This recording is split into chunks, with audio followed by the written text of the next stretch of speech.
कर्नाटक विधानसभा चुनाव में राहुल गांधी ने एक वक्तव्य दिया था, जिसकी जितनी संख्या भारी उसकी उतनी हिस्सेदारी। प्रधानमंत्री श्री नरेंद्र मोदी बजरंगबली लेके गए थे, लेकिन बजरंगबली वहाँ फेल हुए और सोशल इंजीनियरिंग पास हुआ।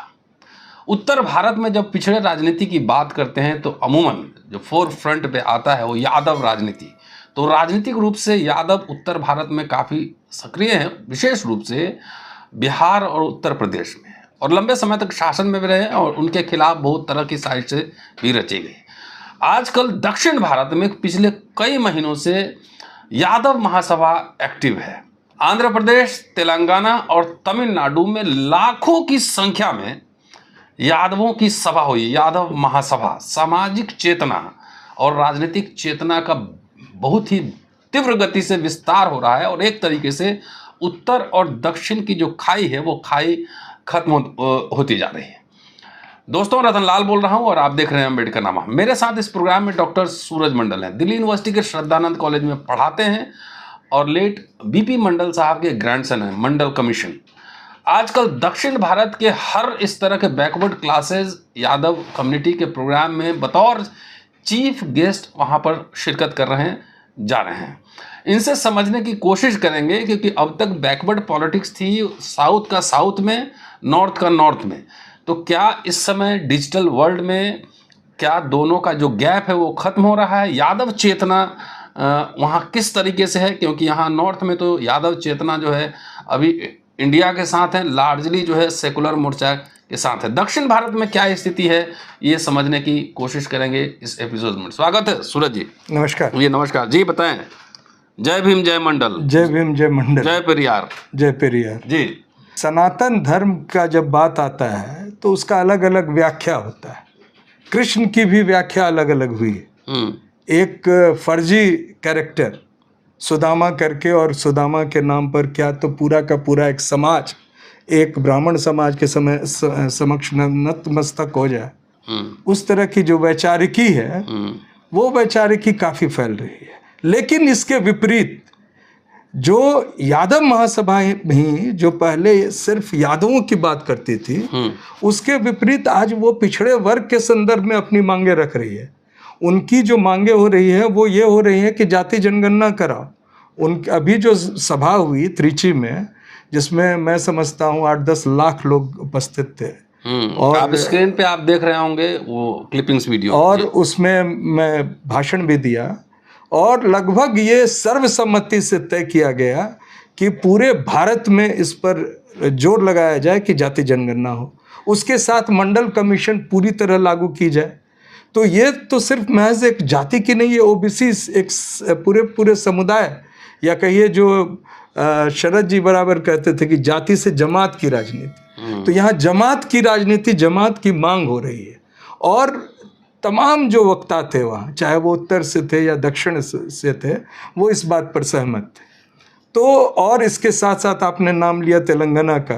तेलंगाना में तो लगातार 5 कन्वेंशंस हुए बैकवर्ड क्लास का, जिसमें एक सबसे बड़ी बात थी कि स्टूडेंट कन्वेंशन हुआ, हैदराबाद यूनिवर्सिटी के स्टूडेंट्स और उस्मानिया के बैकवर्ड क्लासेस स्टूडेंट्स, जो पूरे इंडिया में नहीं हुआ है।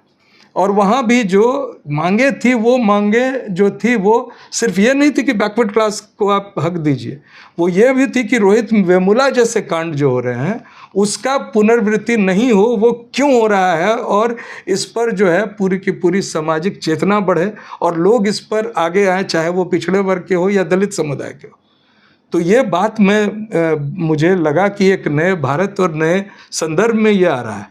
और हम लोग, आप तो बराबर इस पे लेख भी लिखे हैं रोहित वेमुला पर, और अभी भी आप भाषण दे रहे हैं, और हम लोग देख रहे हैं कि उत्तर में भी लगातार जो दलित हमारे साथी हैं, कई लोग आत्महत्या कर रहे हैं। हमारे एक साथी हैं ऋतु, वो धरने पे बैठी 1 महीने से, और उनको निकालने की साजिश है। तो उसमें तमाम जो बैकवर्ड क्लास और दलित मिल के, आदिवासी मिल के अगर अपनी बात रखेंगे तो सरकार चाहे जितनी भी वो मनुस्मृति आधारित अपने फैसले करे, उसको एक रोक लगाने में संभव हो पाएगा।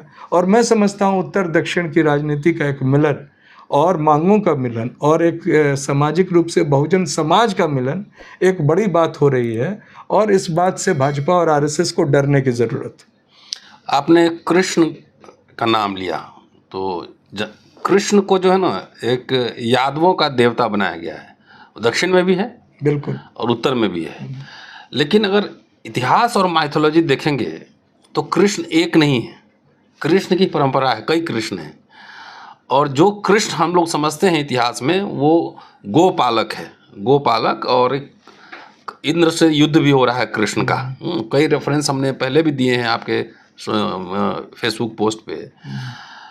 तो क्या जो महाभारत का कृष्ण है, जिसको व्याख्या ऐसे की गई है कि वर्ण व्यवस्था के, वर्णाश्रम धर्म के रक्षक के रूप में, तो क्या किस कृष्ण को लोग मानते हैं? क्योंकि अगर वर्णाश्रम धर्म की रक्षा कर रहे हैं तो यादव तो अहिर ही रहेंगे, वो क्षत्रिय तो होंगे नहीं। तो ये क्या इस पे कोई विमर्श है? क्योंकि अभी देखा गया है कि सब जातियों को एक एक आइकन आरएसएस बीजेपी दे देता है, एक एक देवता देता है। वाल्मीकि इनके हैं, सुहेल देव इधर हैं, तो कहीं डलमऊ है, कहीं कृष्ण है।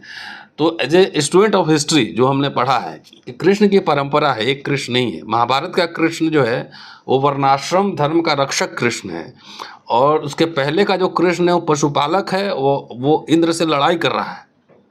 क्या चेतना है लोगों में? इस पे चर्चा कोई है? बिल्कुल चर्चा है। और सबसे पहली बात यह है कि जो गोपालक कृष्ण की बात की है, तो जो यादव या जो अहिर कहिए या गोप जातियाँ कहिए, जिसमें अन्य भी और जातियाँ हैं, पाल हैं, और ये सभी कृष्ण को मानते हैं क्योंकि कृष्ण उनके जानवरों की रक्षा करता है, उनके जीविका की रक्षा कर रहा है। और आप देखे होंगे कि किस तरह से यमुना पर जो कालिया नाग पर मर्दन करके उसको अंकुश लगाने का प्रयास करते हैं या किए हैं, प्रयास नहीं उन्होंने किया, वो प्रतीक है कि किस तरह से तथाकथित सनातन धर्म में जिस तरह से छोटे जातियों को या जो अपने श्रम से जो जीने वाली जातियां हैं उनको नीचे दिखाने का प्रयत्न का विरोध किया गया है। और एक हमारे गुजरात के साथी अब नहीं रहे, जयंती भाई नाम था उनका, उन्होंने बड़ी अच्छी पुस्तक लिखी है मूल निवासी श्री कृष्ण, और उसमें उन्होंने इस पर विस्तार से चर्चा किया है। मेरा निवेदन यही है कि पूरे दक्षिण और उत्तर भारत में जहाँ जहाँ हम श्री कृष्ण को देख रहे हैं, उनकी पूजा कर रहे हैं, उसको उसी संदर्भ में देखें, उसी नैरेटिव में देखें। और जो नैरेटिव हमें महाभारत का बताया जाता है वो बिल्कुल उस कृष्ण से मेल नहीं खाता है जिसकी हम पूजा करते हैं। और ये कृष्ण काले हैं, बिल्कुल ये कृष्ण जो है सो अपने लोगों के साथ गाय चराने जाते हैं, अपने लोगों के लिए अपनी जान को जोखिम में डालते हैं, उनके लिए संघर्ष करते हैं। ये सिर्फ वो नहीं है कि कह देते हैं कि मैं ही सब कुछ हूँ और बाकी जो वर्ण व्यवस्था जो बनाई गई है वो वही मुझ में निहित है।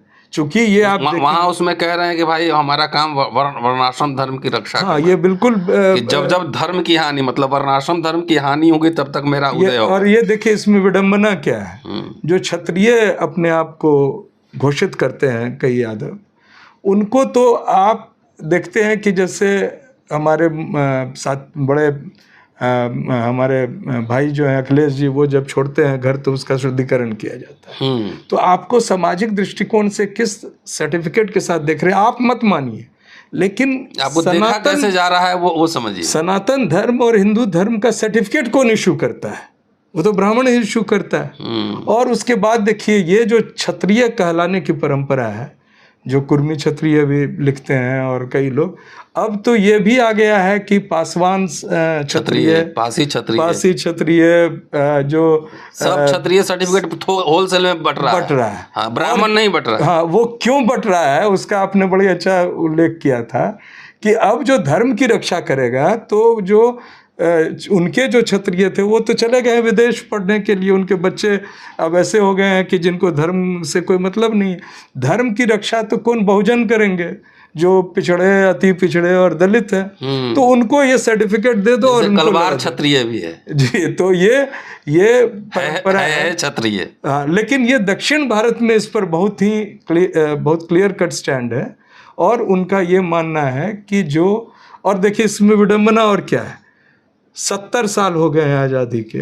जो सम्मिलित आंध्र प्रदेश था उसमें एकमात्र मुख्यमंत्री जो हुए थे वो दलित समाज से हुए थे, पिछड़े तो वर्ग उसमें से पहले तो- वाला पॉइंट जरा कवर कर लें। जी तो आप और यादव समाज महाभारत के कृष्ण के साथ नहीं है, पशुपालक कृष्ण के साथ है। बिल्कुल, और हम तो लिखते भी रहते हैं और लोगों को बोलते भी रहते हैं। क्योंकि ये तो पूरा कम्युनलाइज और वर्ण इसका इस्तेमाल ऐसे किया जा रहा है। जी, और ये नैरेटिव जो है इसको बताने की इसलिए ज़रूरत है कि आप एक सिंगल स्लेट की तरह वाइप आउट नहीं कर सकते हैं मेमोरी से लोगों के उनके आराध्य का। तो उस आराध्य का नैरेटिव क्या हो, उनकी पहचान क्या हो, उसको बहुत होशियारी से जो ब्राह्मण वर्ग है उसको वो अपने हिसाब से मोड़ देते हैं। और हमें ये ज़रूरी है, चूँकि अब हम भी सोचने समझने और पूरी तरह ये दखल रखने की हैसियत रखते हैं, तो हम अपने समाज को बताएं कि हम क्या हैं। हम वो हैं जो अगर धर्म की रक्षा करते हैं तो धर्म मतलब हमारा हुआ कि हमसे जो छोटी जातियां, जो कमज़ोर जातियां हैं, जिन पर जुल्म होता है, उसकी रक्षा करने के योग्य हम हैं कि नहीं। बड़ी जातियां को तो सब कोई प्रणाम करता है, मतलब लेकिन यादव अगर धर्म की रक्षा करे तो उसका मतलब है कि अपने से दबे कुचले पर की रक्षा करे। और ये नहीं कि जो कोई उसको बता दे कोई कि तुम उस पर जुल्म करो और ये करो।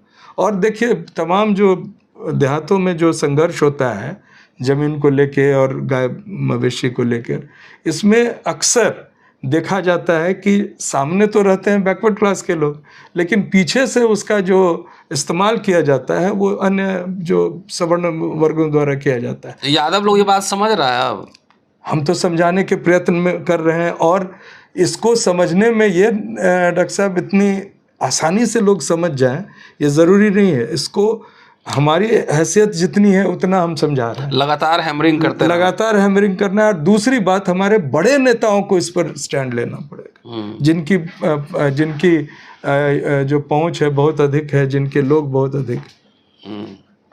सूरज जी, आप बिहार के रहने वाले हैं और बड़े लैंडलॉर्ड फैमिली से आते हैं। बिहार उत्तर भारत की राजनीति में सक्रिय रहते हैं, जानते भी हैं। अब दक्षिण भारत में आप सक्रिय हैं।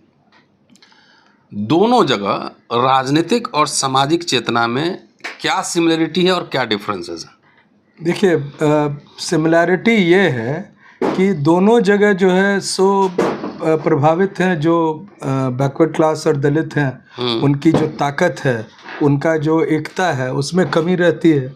क्योंकि अगर एका हो जाए तो चाहे उत्तर हो या दक्षिण हो, संख्या इतनी अधिक है कि वो निश्चित तौर से वो जीतेंगे और आगे रहेंगे। दूसरा सिमिलैरिटी यह भी है कि लोग अधिकतर जो है वो रिसोर्सफुल नहीं है, मतलब गरीब है, और उनके पास उतनी क्षमता नहीं है मटेरियलिस्टिकली। लेकिन अब जो एक चेंज आ रहा है वो चेंज ये है कि आंध्रा और तेलंगाना में बैकवर्ड क्लास में और ख़ास तौर से यादवों में काफ़ी ऐसे लोग हैं जो काफ़ी उस विकास में उनको हिस्सेदारी थोड़ी बहुत मिल रही है, जिससे उनका अपना रिसोर्स बढ़ रहा है, जिसका परिणाम देखने में आता है कि जब वो पॉलिटिकली डिमांड करते हैं मोर एन एडिक्वेट रिप्रेजेंटेशन। और ये हो रहा है आंध्रा में। आंध्रा में जो अभी राजनीति है पूर्ण रूप से केंद्रित है रेड्डीज के हाथ में, और उनसे जो मुकाबला करते हैं वो कम्मा और कापू समुदाय करते हैं। कापू जो है तेलंगाना में बैकवर्ड है लेकिन आंध्रा में बैकवर्ड नहीं है। तो उस राजनीति में केसीआर उसी कम्युनिटी के हैं? नहीं, वो तो वेल्मा कम्युनिटी के हैं जिसकी संख्या 2% लगभग सिर्फ है। और इसी तरह रेड्डीज पूरे संख्या जो है 5% से अधिक नहीं, लेकिन पूरे राज्य का रिसोर्सेस, पूरे राज्य के ज़मीन और ये उनके हाथों में। उस बीच में जो अभी सभाएं हुई हैं, चाहे आंध्रा में हुई, जैसे बीपी मंडल के प्रतिमा का अनावरण हो रहा था, उस समय बड़ी सभा हुई, आप भी थे मौजूद जिस दिन अनावरण। उसी तरह जो तिरुपति में अनावरण हुआ था। तो इन सभाओं के माध्यम से वहाँ जो प्रेजेंस रहता है सिर्फ बैकवर्ड क्लास के लोगों का या दलित समुदाय के लोगों का। तो अब इन मांग हो रही है कि हमें राजनीति में हिस्सेदारी मिले। दिक्कत यह है कि जो वहाँ प्रमुख राजनीतिक दल हैं वो सब कंट्रोल में इनके एक भी नहीं है। एक के भी अध्यक्ष जो हैं सो बैकवर्ड क्लास नहीं है। चाहे आंध्रा ले लें या तेलंगाना, अभी तेलंगाना में इलेक्शन होने वाला है। केसीआर के पार्टी के अध्यक्ष केसीआर हैं, वो वेल्मा कम्युनिटी के हैं। कांग्रेस पार्टी के अध्यक्ष जो हैं सो रेवत रेड्डी हैं, वो रेड्डी कम्युनिटी के हैं। बीजेपी के जो अध्यक्ष हैं केशव रेड्डी हैं, वो रेड्डी हैं। और एक अकेला बीएसपी पार्टी है जिनके आर एस प्रवीण जो है सो फॉर्मर ऑफिसर हैं दलित समुदाय से।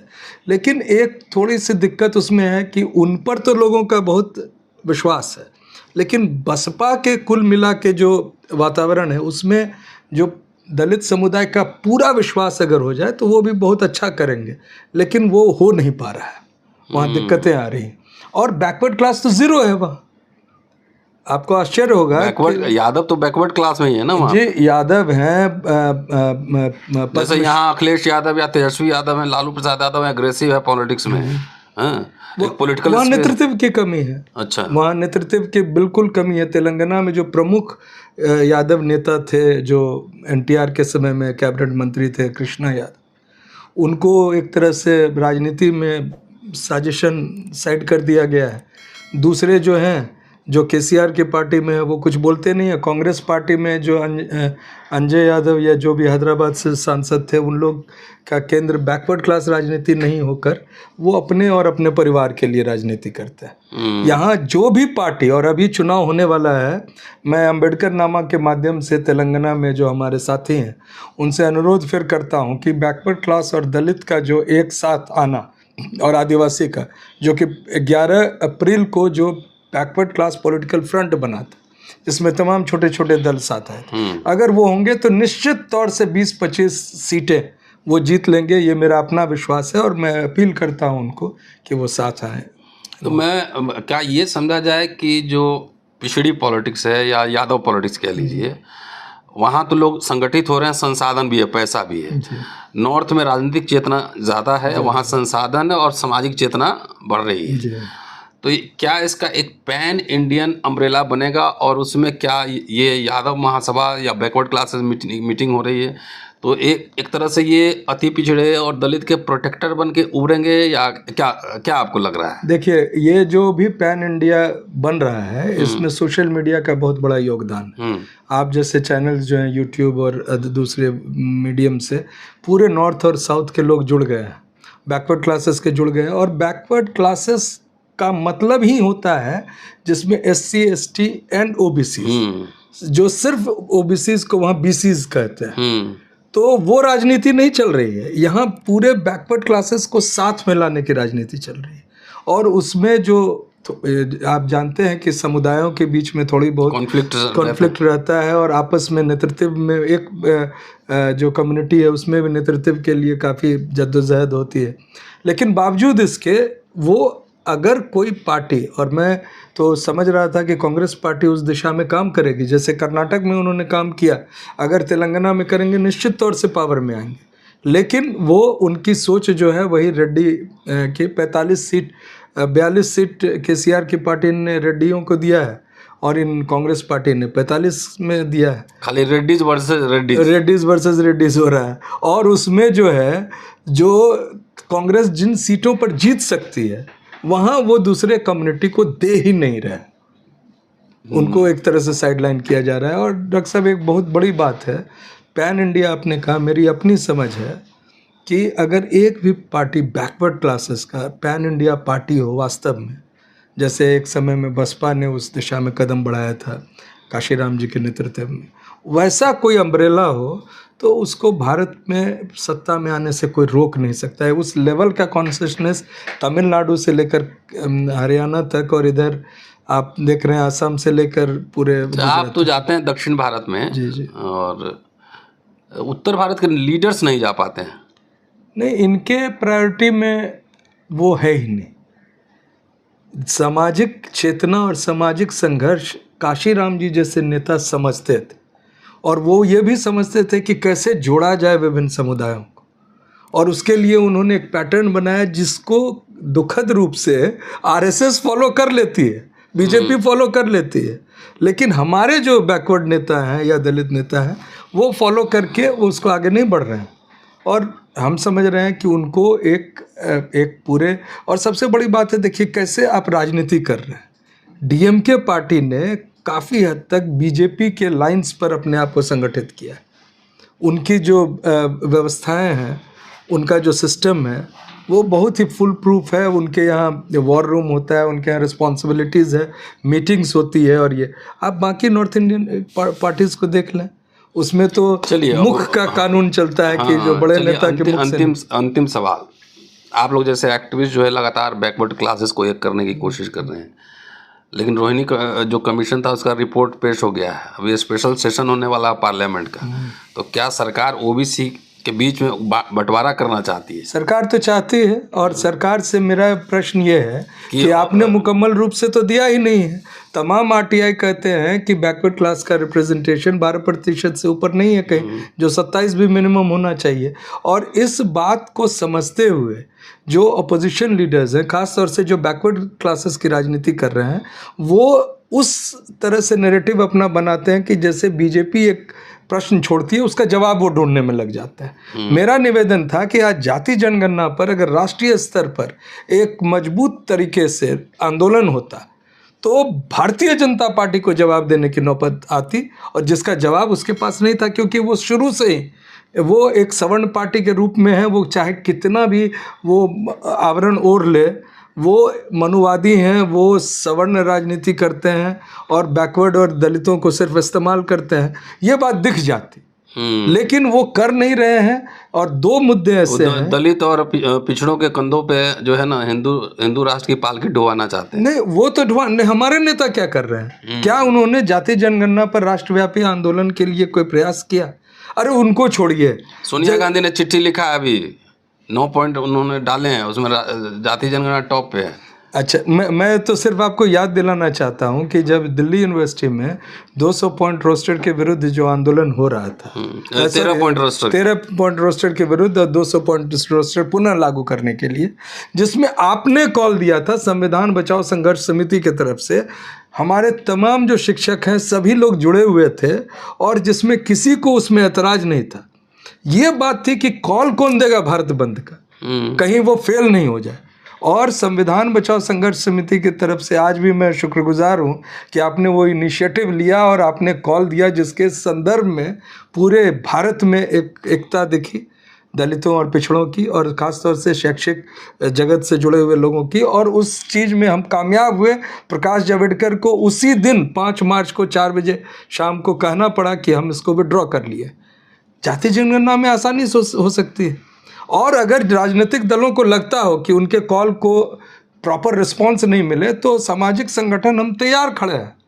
आप हमें तो इनिशिएटिव लेने दीजिए, आपको मन होगा तो पीछे से समर्थन दीजिएगा, नहीं होगा तो नहीं दीजिएगा। चलिए, तो सूरज जी आजकल यादव महासम्मेलन में दक्षिण भारत की यात्रा कर रहे हैं और यादव धर्म की एक परिभाषा दे रहे हैं कि यादवों का धर्म सांप्रदायिक शक्तियों के साथ जाना नहीं है, बल्कि अपने से कमज़ोर दबे कुचले लोगों की रक्षा करना है।